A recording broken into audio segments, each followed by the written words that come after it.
Hello friends, power plant with Rahul में आपका स्वागत है। टरबाइन मॉनिटरिंग सिस्टम के इस पार्ट में हम लोग casing expansion and the sensor that is used to measure the casing expansion के बारे में डिटेल से पढ़ेंगे कि केसिंग एक्सपेंशन क्या होता है, केसिंग एक्सपेंशन क्यों होता है, केसिंग एक्सपेंशन को एक हद तक एकोमोडेट करने के लिए क्या क्या सिस्टम्स लगा रहता है, why do you major the casing expansion, casing expansion हम लोग क्यों मेजर करते हैं, इतना इंपॉर्टेंट क्यों है केसिंग एक्सपेंशन मेजर करना, और केसिंग एक्सपेंशन को मेजर करने के लिए हम लोग कौन सा सेंसर यूज करते हैं। तो एलवीडीटी सेंसर का हम लोग यूज करते हैं। तो एलवीडीटी का जो इंटरनल स्ट्रक्चर्स क्या होता है, उसका वर्किंग प्रिंसिपल क्या है, और एलवीडीटी किस प्रकार से वर्क करता है, और एलवीडीटी हम लोग क्यों यूज करते हैं, इसके बारे में हम लोग डिटेल से पढ़ेंगे। तो इस वीडियो को ध्यानपूर्वक देखेगा, आपके लिए काफी इंफॉर्मेटिव रहेगा। और जो भी फ्रेंड्स मेंबरशिप लेना चाहते हैं, मेंबरशिप में आपको एक एडवांटेज मिलेगा फ्रेंड्स कि आप डायरेक्टली हमसे व्हाट्सएप के थ्रू जुड़ सकते हैं। अगर कुछ भी आपको पावर प्लांट से रिलेटेड अगर क्यूरी है, अगर कुछ भी डाउट है, तो आप मुझे मैसेज कीजिए व्हाट्सएप पे, मैं आपको रिप्लाई दूंगा। तो आइए इस वीडियो को स्टार्ट करते हैं।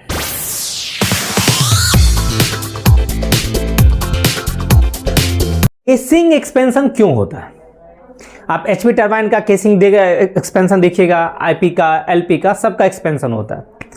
तो केसिंग एक्सपेंशन होने का जो मेन रीजन है वो आपका दो रीजन है। एक आपका हाई स्टीम टेम्परेचर है और एक मटेरियल प्रॉपर्टीज है।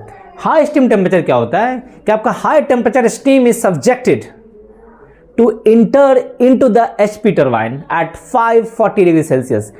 जो स्टीम टेम्परेचर 540 डिग्री सेल्सियस पे आपका एचपी टरबाइन के अंदर इंटर करता है।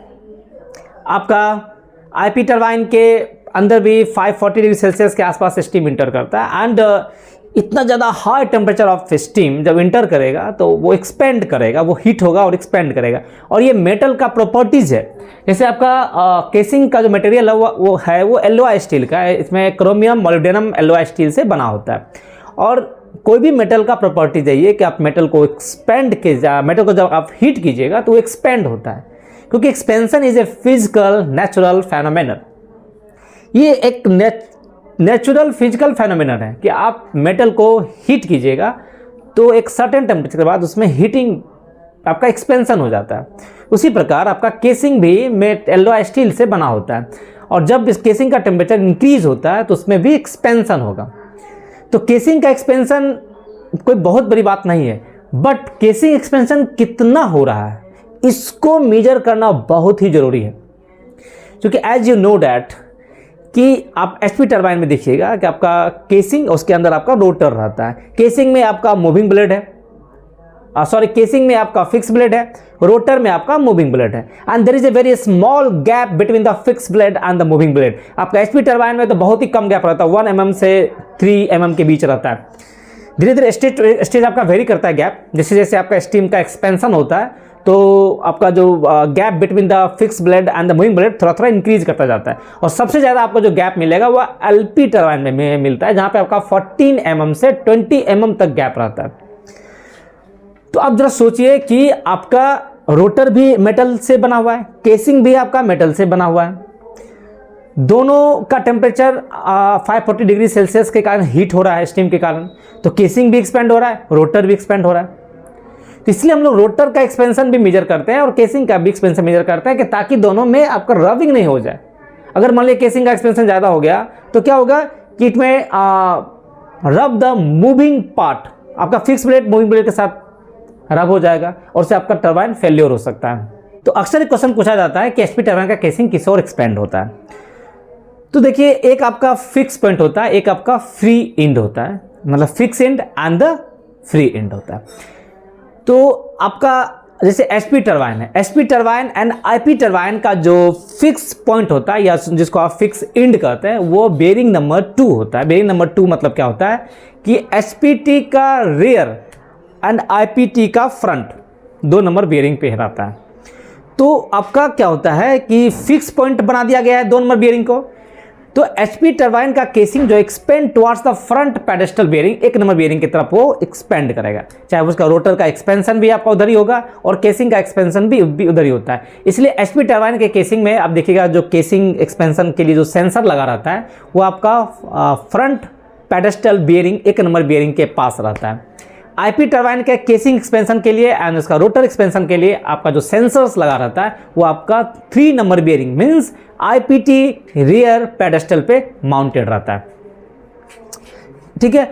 और आईपीटी का भी जो रोटर एक्सपेंशन और केसिंग एक्सपेंशन जो सेंसर लगा रहता है वो आपका आईपीटी का रियर एंड की तरफ रहता है, मींस आपका HP turbine towards the front pedestal तरफ एक्सपेंड करेगा और IPT and the LPT towards the generator side आपका एक्सपेंड करता है। तो फ्रेंड, केसिंग एक्सपेंशन को एकोमोडेट करने के लिए कुछ उसमें डिजाइन किया जाता है। जैसे आपका केसिंग डिजाइन है आपका double shell constructions for the high pressure above 100 bar and for the high capacity of the plant above 100 megawatt. HP turbine often employ a double shell casing design. आप HP turbine में देखिएगा कि आपका double shell casing design होता है। आपका एक inner casing होता है, उसके ऊपर आपका आउटर केसिंग होता है। आपका fix blade is mounted on the inner casing. तो inner casing is subjected to the high pressure and high temperature steam while the outer casing provide the additional strength and helps to manage thermal gradient. So this design helps to maintain the flexibility during operation.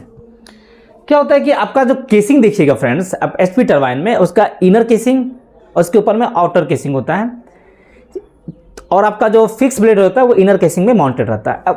और outer casing और inner casing के बीच में जो gap रहता है उस gap में आपका स्टीम रहता है जो एक इंसुलेशन का भी काम करता है। डबल डिजाइन देने से आपको क्या फ़ायदा मिलता है कि जैसे अगर आप सिंगल सिर्फ केसिंग रहता तो उससे क्या हो जाता है कि आपका अंदर का जो टेम्परेचर रहता है वो मान लेते हैं 540 डिग्री सेल्सियस होता है, but the inner surface of the casing is subjected to 540 degree Celsius but the outer surface subjected to the atmospheric temperature means 30 degree 40 degree Celsius.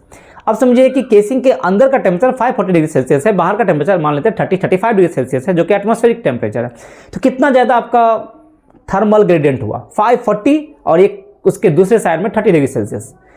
तो due to the high temperature gradient आपका material में thermal stress बहुत ज़्यादा आ जाता, उसमें आपका expansion होने का ज़्यादा एक्सपेंशन होने का चांस होता। तो उस स्ट्रेस को रिलीव करने के लिए क्या था कि एक आउटर केसिंग का भी अरेंजमेंट किया गया। आउटर केसिंग से अब क्या है कि आपका एक तो उसमें हीट लॉस भी ज़्यादा होता। आप कितना भी आप इंसुलेशन प्रोवाइड कर दीजिए, अगर आप सिंगल केसिंग डिजाइन करते हैं आप कितना भी इंसुलेशन लगा दीजिएगा, due to the high temperature difference between the inside and the outside आपका हीट लॉस होने का चांस ज़्यादा रहता। तो इसको भी बचाने के लिए और थर्मल स्ट्रेस को प्रिवेंट करने के लिए, थर्मल ग्रेडियंट को कम करने के लिए आपका आउटर केसिंग का एक प्रोविजन दिया गया। तो उससे आपको एक फ़ायदा क्या मिला कि आपका टेम्परेचर डिफरेंस जो इनर केसिंग के अंदर है और इनर केसिंग के बाहर, फिर आउटर केसिंग के अंदर आउटर केसिंग के बाहर का टेम्परेचर ग्रेडियंट आपको कम मिला, क्योंकि मान लीजिए उसमें दोनों के बीच में आपका स्टीम इंटर करता है, ग्लेंस के थ्रू इंटर करे या आपका लीक ऑफ के थ्रू इंटर करता है उसमें। तो उस स्टीम का टेम्परेचर मान लीजिए आपका 300 डिग्री सेल्सियस है और आप इनर सरफेस के अंदर में टेम्परेचर 540 है, तो 540 और 300 तो आपका टेम्परेचर ग्रेडियंट तो कम हो गया, तो थर्मल स्ट्रेस आपका कम होगा। फिर आउटर में भी आपका आउटर के अंदर में 3 डिग्री एंड बाहर में 30 डिग्री, तो उसका भी टेम्परेचर ग्रेडियंट आपका कम हो गया। तो जो थर्मल स्ट्रेस था वो एक हद तक आपका मिनिमाइज हो जाता है। थर्मल स्ट्रेस तो ऐसे भी रहना ही है, बट एक हद तक आपका मिनिमाइज हो जाता है। और दूसरा है कि आपका केसिंग एक्सपेंशन आपको इससे थोड़ा सा एकोमोडेट हो जाएगा, केसिंग एक्सपेंशन आपका कम होगा। तो इसलिए हाई प्रेशर, जहाँ पे आपका हाई प्रेशर स्टीम यूज़ होता है या जिसका प्लांट का कैपेसिटी अगर 100 मेगावाट से ज़्यादा है, तो डबल केसिंग का ही हम लोग यूज़ करके केसिंग एक्सपेंशन को, थर्मल स्ट्रेस को, थर्मल ग्रेडियंट को कम करने के लिए हम लोग आउटर केसिंग और इनर केसिंग का प्रोविजन रखते हैं। और इंटरव्यू में आपसे क्वेश्चन पूछा जाएगा कि why it is very important to measure the casing expansion. Casing expansion measure करना क्यों जरूरी है? तो इसका एक सिंपल आंसर दीजिएगा फ्रेंड्स कि केसिंग में आपका फिक्स ब्लेड माउंटेड रहता है, रोटर में आपका मूविंग ब्लेड माउंटेड रहता है। आपका अल्टरनेट स्टीम जो होता है फिक्स ब्लेड से मूविंग ब्लेड, फिर फिक्स ब्लेड मूविंग ब्लेड, इस तरह से आपका पास करता है और वर्क डन करता है। स्टीम का एक्सपेंशन होता है और वर्क डन होता है। And there is a very small gap between the fix blade and the moving blade. कम गैप क्यों दिया जाता है? कम गैप देने के पीछे रीजन ये होता है, अगर मान लिया कि आपका मूविंग ब्लेड और फिक्स ब्लेड पर आपने ज़्यादा गैप दे दिया तो उससे क्या होगा कि आपका स्टीम का वर्क डन का लॉस हो जाएगा। स्टीम का क्या होता है कि आपका लॉसेस बढ़ जाएगा और आपका वर्क डन अल्टीमेट आपका ड्रॉप हो जाएगा। फिर आपका देखिए कि आपका जो केसिंग और मूविंग ब्लेड के बीच का जो गैप होता है, जो आपका रेडियल गैप, वो भी हम लोग बहुत कम मेंटेन करते हैं, 0.5 mm के आसपास मेंटेन करते हैं। वहां पे एक्सियल गैप, रेडियल गैप हम लोग कम क्यों मेंटेन करते हैं? क्योंकि रेडियल गैप ज़्यादा आप दीजिएगा तो स्टीम क्या होगा, some part of the steam क्या होगा, वो बिना वर्क डन किए हुए ही आपका एक्सियली फ्लो कर जाएगा। आपको तो फिक्स ब्लेड से मूविंग ब्लेड आना है तो क्या होगा कि कुछ अमाउंट ऑफ द स्टीम जो होगा, कुछ वॉल्यूम ऑफ द स्टीम वो टिप और मूविंग ब्लेड का टिप है और यहाँ मान लीजिए केसिंग है, इसके बीच में अगर गैप ज़्यादा रहेगा तो यहीं से आपका पास कर जाएगा बिना वर्क डन किए हुए। तो वो आपका एक लॉस हो जाता है जिसको हम लोग टिप लीकेज लॉस बोलते हैं। इससे आपका टरबाइन का एफिशिएंसी ड्रॉप करेगा। तो इस सब को ध्यान में रखते हुए बहुत ही कम क्लियरेंस रहता है moving blade and the fix blade, and distance between the moving blade and the casing के बीच जो आपका रेडियल गैप बहुत ही कम होता है। अब रेडियल गैप तो बहुत कम है और आपका हीटिंग हो रहा है, केसिंग का भी एक्सपेंशन हो रहा है, साथ साथ आपका रोटर का भी एक्सपेंशन हो रहा है। तो आपको केसिंग का एक्सपेंशन मेजर करना बहुत ही जरूरी होता है ताकि आपको पता चलते रहे कि आपका डिफरेंशियल एक्सपेंशन कितना है। डिफरेंशियल एक्सपेंशन मतलब क्या होता है? Rotor expansion minus casing expansion, आपका डिफरेंशियल एक्सपेंशन कितना हो रहा है। इसलिए हम लोग केसिंग एक्सपेंशन मेजर करते हैं ताकि आपका मान लीजिए केसिंग एक्सपेंशन ज़्यादा हो जाएगा तो रबिंग का एक्शन रहेगा, आपका moving part and fix part आपस में रब हो जाएगा। उससे आपका क्या होगा, टरबाइन का एफिशिएंसी तो डिक्रीज करेगा ही, आपका टरबाइन भी फेल हो सकता है, ब्लेड आपका डैमेज हो सकता है। तो इस सब को प्रिवेंट करने के लिए और टरबाइन को अच्छे ढंग से मॉनिटर करने के लिए कि आपका ऑपरेशन में टरबाइन अच्छे से मॉनिटर करने के लिए उसमें जो वाइब्रेशन है या आपका बेयरिंग टेम्परेचर है या केसिंग एक्सपेंशन कितना हो रहा है, इस सब को मॉनिटर करने के लिए बहुत सारा हम लोग सेंसर लगा के रखते हैं। तो इसी प्रकार केसिंग एक्सपेंशन को मेजर करने के लिए आपका LVDT लगा रहता है। LVDT linear variable differential transformer, LVDT लगा रहता है और LVDT का हम लोग यूज करके केसिंग का एक्सपेंशन मेजर करते हैं। तो फ्रेंड आइए हम लोग देखते हैं linear variable differential transformer LVDT किस प्रकार से वर्क करके केसिंग एक्सपेंशन को मेजर करता है, इसका इंटरनल स्ट्रक्चर क्या होता है, कंपोनेंट्स क्या क्या होता है और वर्किंग प्रिंसिपल क्या होता है, इसको हम लोग डिटेल से देखते हैं। देखिए लीनियर वेरिएबल डिफरेंशियल ट्रांसफार्मर है a type of sensors that convert linear displacement जो straight line movement into a corresponding electrical signal. जहां भी लीनियर डिस्प्लेसमेंट आपको मेजर करना हो तो लीनियर डिस्प्लेसमेंट को मेजर करने के लिए हम लोग LVDT का यूज करते हैं। जैसे आप LVDT is used for major the casing expansion of the SP turbine या IP टरबाइन। जिसका भी आपको केसिंग एक्सपेंशन को मेजर करना हो तो हम लोग ये सेंसर का यूज करते हैं LVDT का।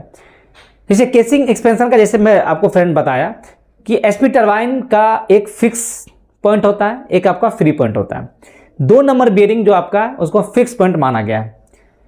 तो SP टरबाइन का जो केसिंग एक्सपेंशन होता है वो towards the front pedestal bearing की तरफ होता है और IP टरबाइन का जो केसिंग एक्सपेंशन होता है वो towards the IPT rear pedestal जो बेयरिंग नंबर 3 की तरफ होता है।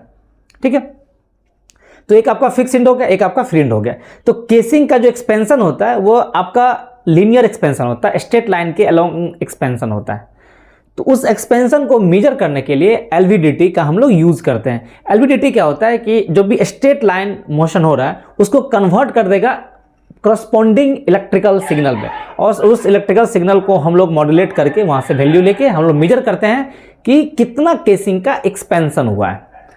ठीक है, it is an electromechanical transducer. ये इलेक्ट्रोमैकेनिकल ट्रांसड्यूसर जो कि ये इलेक्ट्रोमैग्नेटिक इंडक्शन पे ये काम करता है, used for precise and reliable measurement of linear motion. जहां भी आपको प्रिसाइज मेजरमेंट करना है, जहां जैसे आपका केसिंग है, केसिंग का आपको प्रिसाइज मूवमेंट आपको चाहिए, उसका प्रिसाइज आपको मेजरमेंट आपको करना है। क्योंकि केसिंग के अंदर आपका क्या होता है, फिक्स ब्लेड माउंटेड रहता है। फिर उसके अंदर रोटर है, रोटर में आपका मूविंग ब्लेड माउंटेड है, and there is a very small gap between the fix blade and the moving blade. ये गैप जो होता है वो 1 mm से लेकर 20 mm तक वेरी करता है। खास करके एचपी टरबाइन में आपका गैप बहुत ही कम रहता है, 1 mm से 2 mm के बीच रहता है। धीरे धीरे ये गैप आपका सबसे ज़्यादा जो गैप रहता है वो आपका एलपी टरबाइन में रहता है। एलपी टरबाइन में आपका 14 mm से 20 mm तक का आपको गैप रहता है मूविंग ब्लेड से फिक्स ब्लेड में, जो वहाँ पे आपका प्रेशर कम है तो वॉल्यूम ज़्यादा रहता है। स्टीम का वॉल्यूम ज़्यादा रहेगा तो वहाँ पे आपको मूविंग ब्लेड और फिक्स ब्लेड के बीच गैप ज़्यादा दे दिया है। बट एचपी टरबाइन में चूँकि वहाँ पे हाई प्रेशर है और ज़्यादा गैप देने से आपका वर्क डन का लॉस हो जाता है, तो क्या होता है बहुत ही कम गैप है, 1 mm से 2 से 3 mm तक, उससे ज़्यादा गैप नहीं रहता है। तो वहाँ पे आपको जब केसिंग एक्सपेंड करेगा तो अगर बहुत ज़्यादा एक्सपेंड करेगा तो इट में रब विद द मूविंग पार्ट, और इससे आपका पूरा मशीन फेलियर हो सकता है, टरबाइन डैमेज हो सकता है। तो आपको केसिंग का प्रिसाइज मूवमेंट जितना हो रहा है उसका मेजरमेंट करना है, तो इसलिए हम एलवीडीटी का यूज़ करते हैं, क्योंकि ये क्या होता है, it is an electromechanical transducer used for precise and reliable measurement of linear motion. जैसे casing expansion is often monitored using sensor like LVDT that measure the linear displacement of the casing as it expand or the contract। Casing जैसे आपको expand करता है तो linear motion होता है, उस linear motion को मेजरमेंट करने के लिए हम लोग LVDT सेंसर का यूज करते हैं। देखिए friend, LVDT measures how far a moving part has shifted along a specific axis। LVDT measure करता है कि आपका जो मूविंग पार्ट है कितना शिफ्ट किया है along the specific axis, axis के अलोंग आपका मूविंग पार्ट कितना शिफ्ट किया है। It is known for their high accuracy. देखिए LVDT हम लोग यूज़ क्यों करते हैं, इसके पीछे जो रीजन है, इसका हाई एक्यूरेसी है, लो पावर कंजम्पशन है एंड रोबस्टनेस है, रोबस्ट है। ये आपका हार्श इन्वायरमेंटल कंडीशन में भी ये काम करता है, ठीक है। Making them ideal for applications requiring precise displacement measurement. देखिए इसका LVDT हम लोग क्यों यूज़ करते हैं, क्योंकि ये हाई एक्यूरेसी है, लो पावर कंजम्पशन है एंड रोबस्टनेस है। Even they can work even harsh environmental conditions, जहाँ पे हाई प्रेशर हाई टेम्परेचर है लाइन, वहाँ पे भी आप इसको यूज़ कर सकते हैं।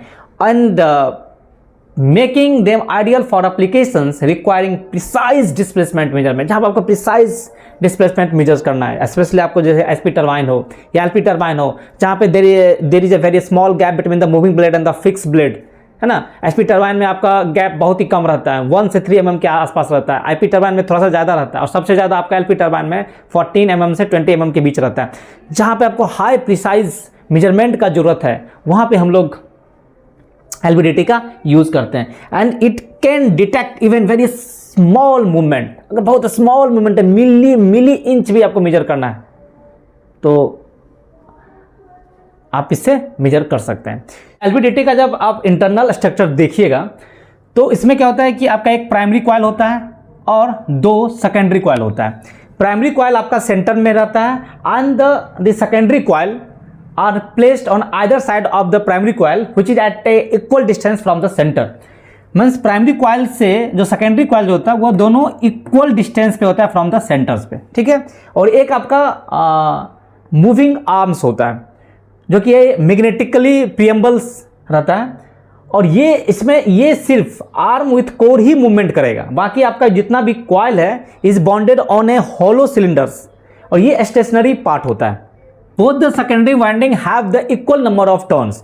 दोनों सेकेंडरी वाइंडिंग में आपका नंबर ऑफ टर्न्स जो होता है वो इक्वल होता है, but they are linked with each other in series opposition. Means क्या होता है कि they are connected in series but the winding are जो होता है इन अपोजिट डायरेक्शन। इसमें जो वाइंडिंग जो होता है दोनों का वो अपोजिट डायरेक्शन में है, but they are connected with each other in series. ये दोनों सीरीज में कनेक्टेड है, बट जो वाइंडिंग होता है वाइंडिंग वो अपोजिट डायरेक्शन में होता है। सेकेंडरी वाइंडिंग क्या है, सेकेंडरी वाइंडिंग आपस में कनेक्टेड है सीरीज में, बट जो वाइंडेड रहता है इन अपोजिट डायरेक्शन में होता है। Means the resulted voltage is the difference between the voltage of the two winding. जो इसका रिजल्टेंट वोल्टेज निकलेगा वो दोनों वोल्टेज का डिफरेंस निकलेगा, इस प्रकार से आपस में कनेक्टेड रहता है। Consist of A primary coil, एक आपका सेंटर में आपका प्राइमरी कॉइल होता है, 2 सेकेंडरी कॉइल रहता है।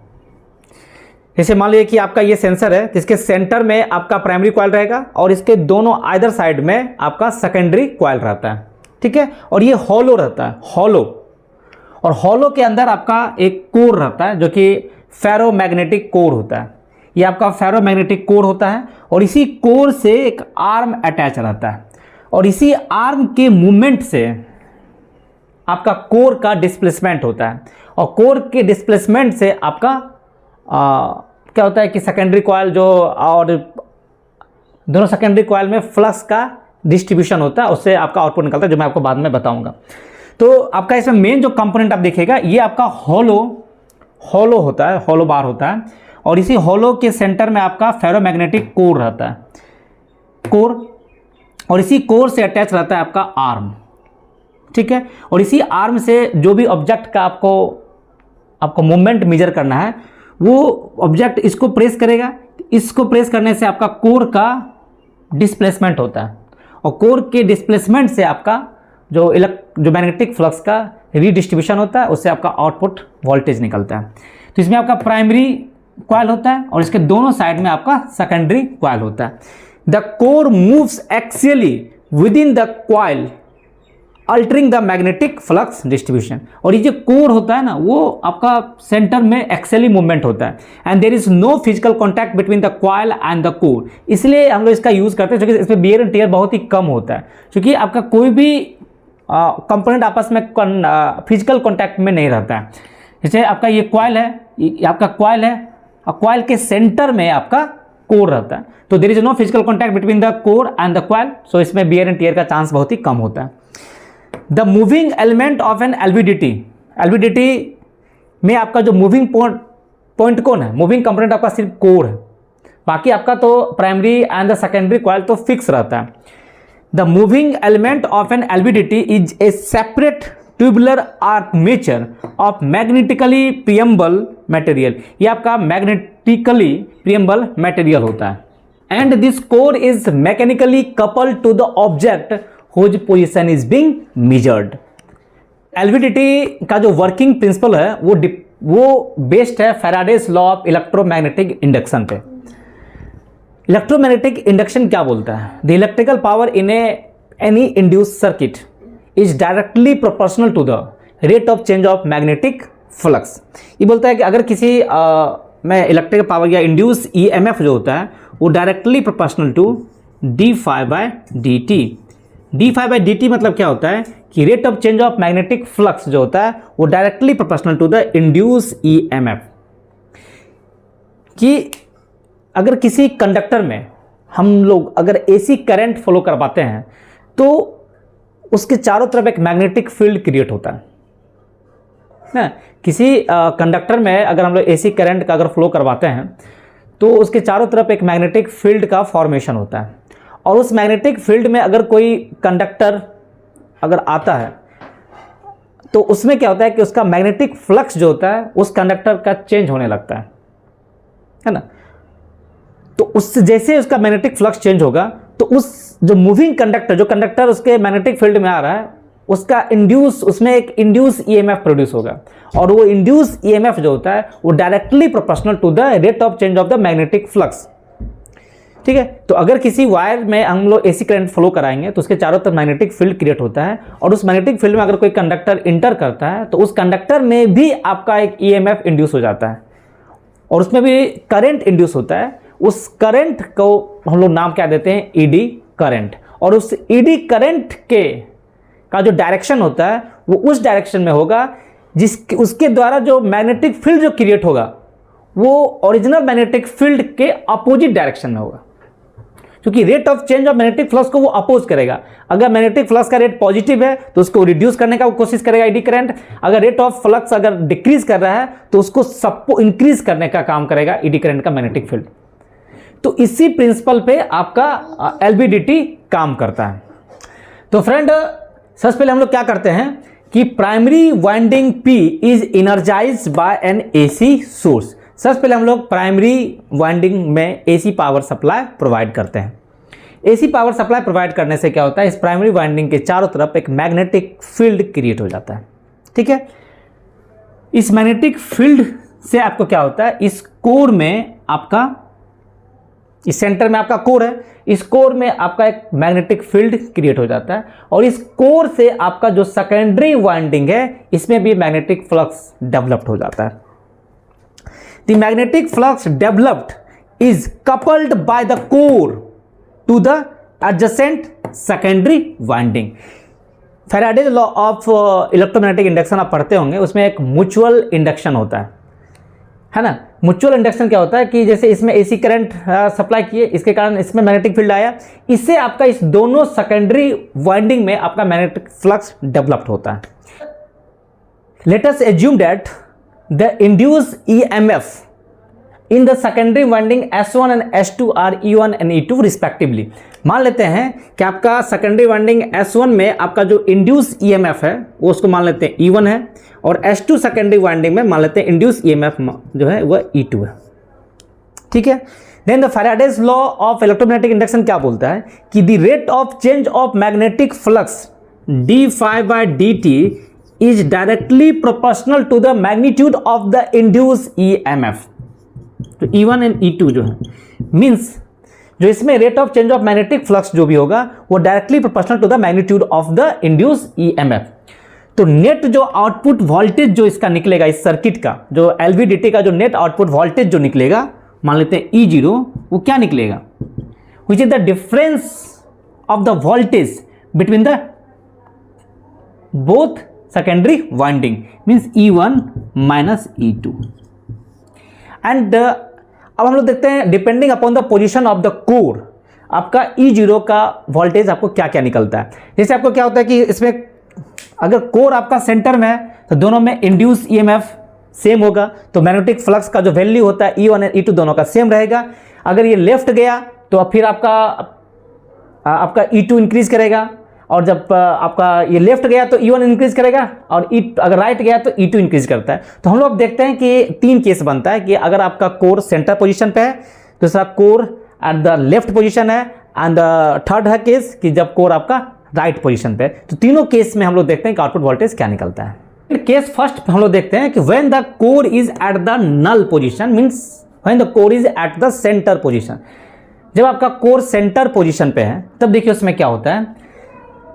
When the core is at the null position, the magnetic flux develop in both the secondary winding S1 and S2 will be the same. Means magnetic flux मान लीजिए S1 में आपका and S2 में दोनों में magnetic flux generated जो होगा वो सेम होगा। मान लीजिए इसमें इंड्यूस EMF S1 में मान लेते हैं आपका इंड्यूस EMF E1 है, और S2 में मान लेते हैं आपका इंड्यूस EMF मान लेते हैं E2 है। Then the induced EMF E1 and E2 and the number of winding जो है सेम हो जाएगा। तो आपका जो नेट आउटपुट डिफरेंशियल वोल्टेज जो होगा E0 which is the difference between the output voltage of both the secondary winding, वो क्या हो जाएगा E1 minus E2 that is the 0। तो आपका नेट डिफरेंशियल वोल्टेज आउटपुट आपको क्या निकल रहा है, 0 वोल्ट निकल रहा है। It means this shows that core has no displacement, means core में अभी आपका कोई डिस्प्लेसमेंट नहीं हुआ है, कोर आपका सेंटर पोजीशन पे है और कोई भी इसमें मूवमेंट नहीं हुआ है। S2 में क्या है कि when the core is moving towards S1। Second है कि आपका जब कोर S1 की तरफ मूव कर रहा है, ठीक है, तो when the core moves towards the secondary winding S1 तो क्या होता है, then the magnetic flux linkage in S1 will be more as compared with the S2। आपका मैग्नेटिक फ्लक्स लिंकेज S1 में ज़्यादा होगा, क्योंकि S1 की तरफ आ रहा है, इसका मैग्नेटिक फ्लक्स आपका इंक्रीज करेगा, और S2 से आपका कोर दूर जा रहा है, इसमें मैग्नेटिक फ्लक्स जो होगा वो डिक्रीज करेगा। मीन्स S1 की तरफ जब कोर शिफ्ट करेगा तो S1 में मैग्नेटिक फ्लक्स लिंकेज ज़्यादा होगा और S2 में आपका कम हो जाएगा। तो इससे क्या होता है, then the induce EMF in the secondary winding, जो आपका S1 में इंड्यूस क्या EMF का E1 था, then the magnitude of the induce EMF E1 will be more with the E2। मतलब इसमें आपका जब कोर S1 की तरफ शिफ्ट करेगा तो इसमें इंड्यूस EMF E1 का वैल्यू ग्रेटर होगा as compare to E2। Then the net differential voltage of this circuit E0 होगा वो E1 माइनस E2, ये क्या होगा, पॉजिटिव वैल्यू होगा। अभी जब सेंटर पे था तो E1 और E2 का वैल्यू दोनों का सेम था, तो 0 आपको आउटपुट वोल्टेज मिला था।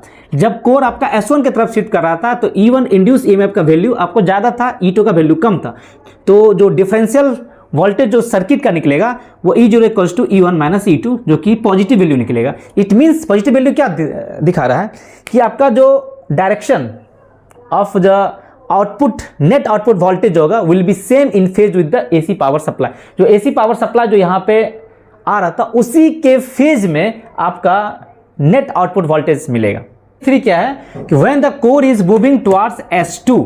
अब हम लोग देखते हैं कि जब आपका कोर जो होता है वो S2 डायरेक्शन की तरफ मूव कर रहा है, मतलब S2 की तरफ शिफ्ट हो रहा है, तब देखिए क्या होता है कि when the core moves towards the secondary winding S2, then the magnetic flux linkage in secondary winding S2 will be more as compared with S1।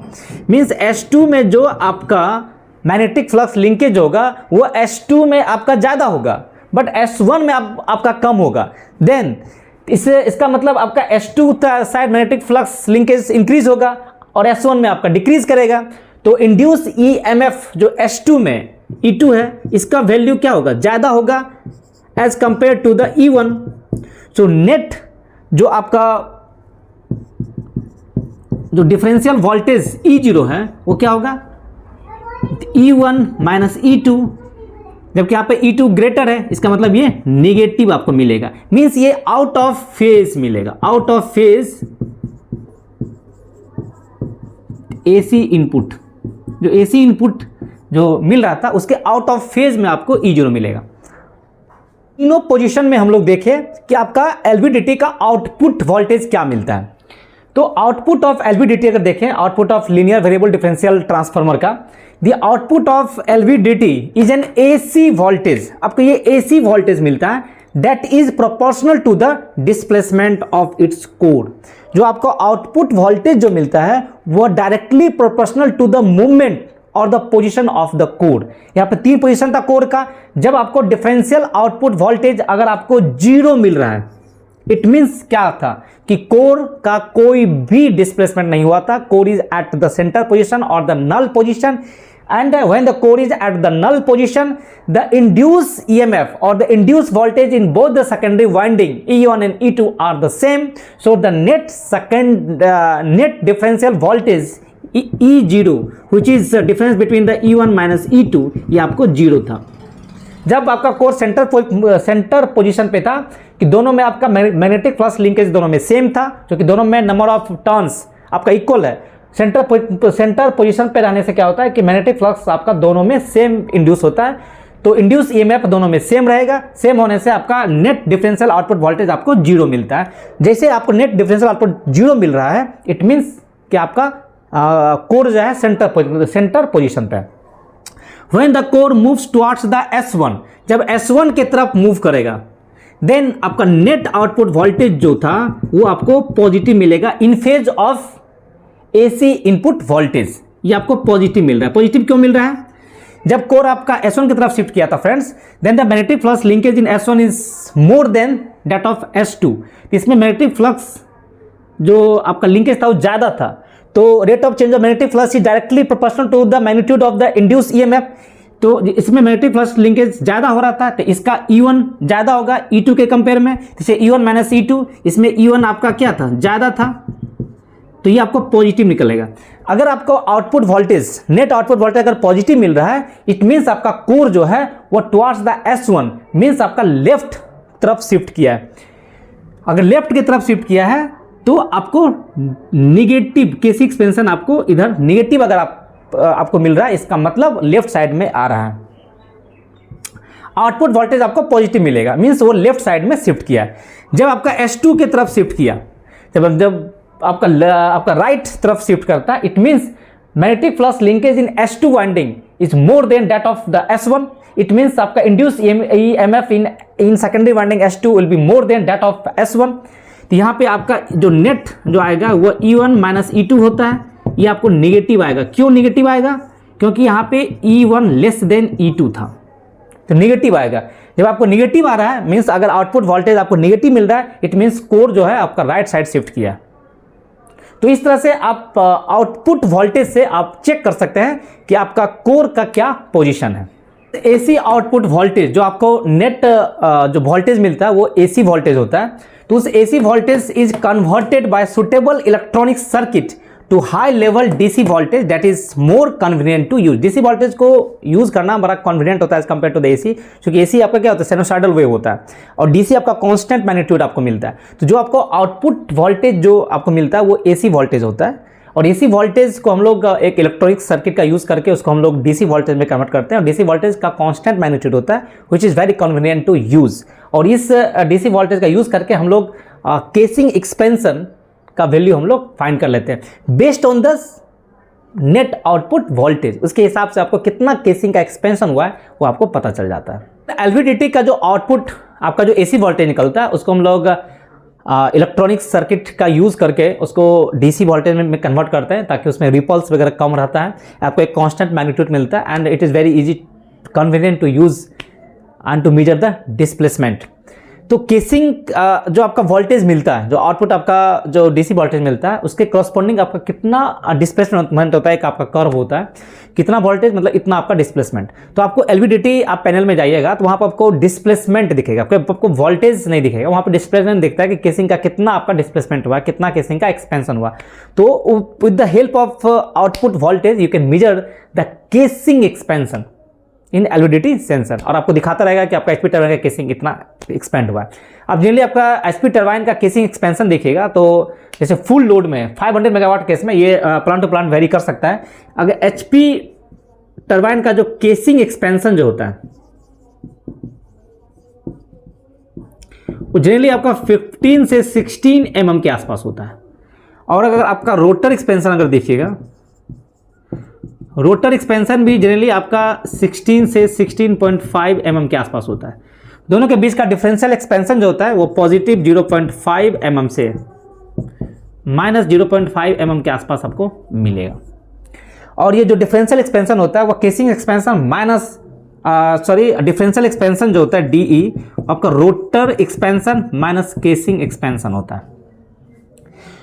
तो एचपी टरबाइन का आपको एक्सपेंशन नेगेटिव आपको मिल सकता है। आईपीटी का एक्सपेंशन आपको positive मिलता है। आईपीटी का एक्सपेंशन अगर डिफरेंशियल एक्सपेंशन आप देखिएगा तो 3.5 से 4 mm के आसपास आपको मिलेगा। और रोटर का और एलपी टरबाइन का जो आपका रोटर का डिफरेंशियल एक्सपेंशन है वो आपका 21 से 22 mm के आसपास आपको मिलता है। क्योंकि वहाँ पे आपको गैप ज़्यादा है तो ज़्यादा आपको वहाँ पे एक्सपेंशन आपको दिखता है। इस पार्ट में आपने पढ़ा कि केसिंग एक्सपेंशन क्या होता है, केसिंग एक्सपेंशन का मेन इंपॉर्टेंट रीजन्स क्या है, केसिंग एक्सपेंशन को मेजर करने के लिए हम लोग जो एलवीडीटी का यूज़ करते हैं उसका वर्किंग प्रिंसिपल क्या है, उसका इंटरनल स्ट्रक्चर्स कंस्ट्रक्शंस क्या है और किस प्रकार से ये वर्क करता है। तो अगर कुछ भी डाउट हो तो जरूर कमेंट कीजिए, मैं आपका कमेंट में रिप्लाई दूंगा। और वीडियो अगर पसंद आए तो लाइक, सब्सक्राइब और शेयर करना ना भूलें। Thank you.